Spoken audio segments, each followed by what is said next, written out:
있잖아요. 그런데 지금 말씀하신 그 내용들은 시간이 순환하고 있다는 것을 전제로 논의되고 있는 건 아닙니까? 시간의 흐름을 시간과 끝이 있는 직선적 시간관도 있는데요. 이건 어떻게 봐야 하는 건가요?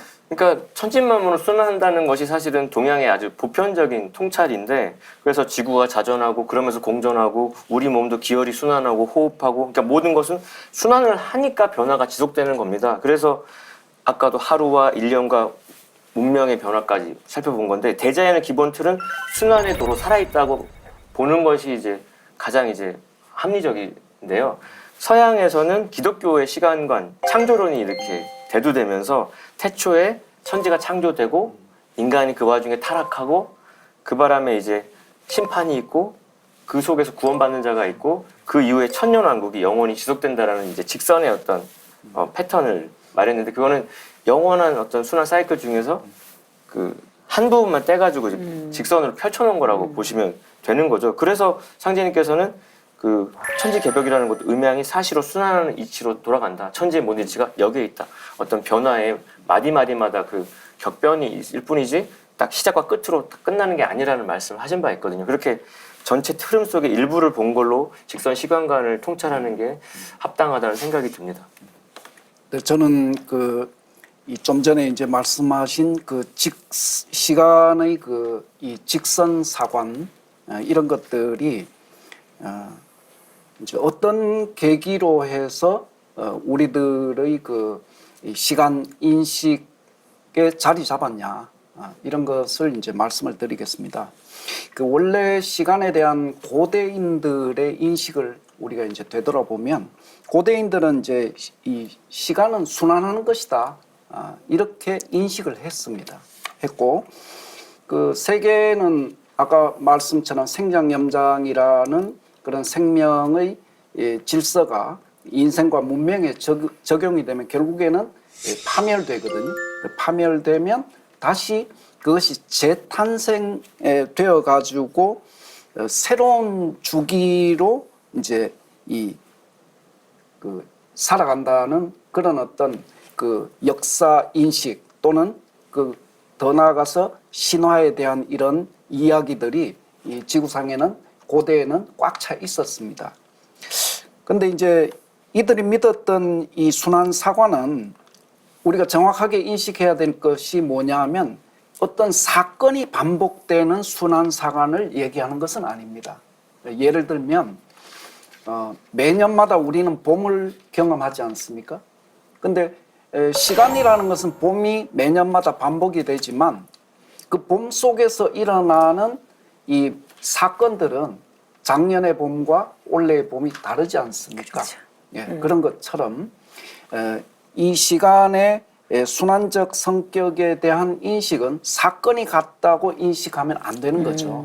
예, 그렇죠. 그래서 그 시간의 그런 이치가 반복이 되는 건데 고대에는 그렇게 사고를 했는데 문제는 이제 이 고대 그리스 피타고라스의 그런 후계자들 이런 사람들이 이제 예를 들면 이제 그런 스토아 학파라든지 또는 신플라톤 학파의 이런 철학자들은 사건이 반복된다고 인식을 하게 됩니다.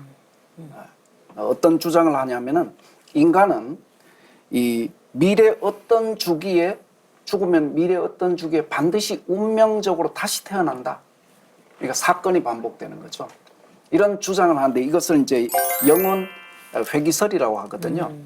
이런 어떤 주장을 하게 됨으로써 결국에는 이 유대교, 그리스도교와 충돌이 일어납니다. 그리스도교는 여러분들께서도 아시다시피 직선사관, 시간을 선형적으로 인식을 하거든요.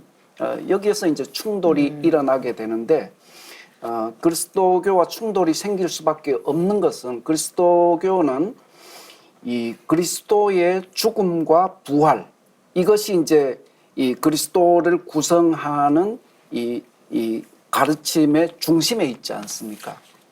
근데 만약에 어떤 사람이 미래의 어떤 시간에 운명적으로 다시 태어난다고 하면 그리스도를 통한 이런 구원, 그리스도에게 속죄를 해서 구원되었다는 이런 가르침과는 충돌성인 거예요.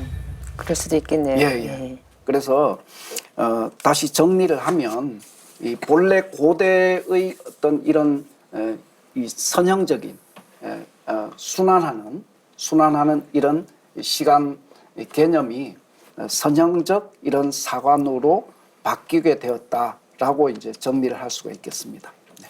자연의 모든 존재가 순환하면서 변화하고 있기 때문에 고대에는 인류가 시간이 순환한다는 것을 의심 없이 받아들였는데요. 종교적인 교리에 의해서 직선적 시간관이 대두되었다는 말씀이잖아요, 소사님. 네네. 이 부분에 대해서 한 번 더 설명해 주시죠. 그래서 앞서 말씀하신 대로 영혼 회귀설에 따르면은 어찌 보면 도돌이표에서 돌림노래가 가는 거고 군대 제대한 사람이 자꾸 입대하는 꿈을 꾸는 거랑 똑같아지니까 그리고 기독교 교리랑 배치되니까 설명이 안 됐던 건데 그래서 지금 우주의 기원을 논하는 빅뱅 우주론이라고 하는 것도 현대 과학의 어떤 선형 시간관인데 이게 천지 창조로부터 그리스도를 거쳐서 재림으로 나아가는 그리스도교의 그 선형 시간관에서 그 뿌리를 두고 나타났다라고 설명할 수 있겠는데 근데 이제 시간이란 게 동일한 사건의 반복도 아니요. 그렇다고 무한히 뻗어나가는 것만이 아니라는 거죠. 그러니까 정확히 보면은 시간은 순환하면서 미래를 향해서 나아가는 건데 나사를 돌릴 때 이렇게 돌면서 앞으로 나아가는 것처럼. 근데 그 나사의 흐름을 그 앞에서만 보면은 원형만 보이고 옆에서만 보면 직선만 보이는데 우리는 그 두 가지를 종합해서 돌면서 나아간다라고 인식할 때 그걸 이제 순환적 선형 시간관이라고 하는데 그래야 이제 종합적인 통찰이 되는 거고요. 그래서 우주 만물이라는 것은 시간의 흐름을 타고서 생장 염력을 반복하면서 더 높은 차원을 향해서 이제 진화, 차원 상승을 한다라고 이해하는 게 가장 합당하다, 완벽하다 그렇게 판단이 되어지네요. 네, 우리가 원을 자르면 선이 되잖아요. 네, 그런 것처럼 그 순환하는 시간의 일부분을 잘라서 바라본 것이 어떤 직선적 시간관이 아닌가 하는 생각이 듭니다.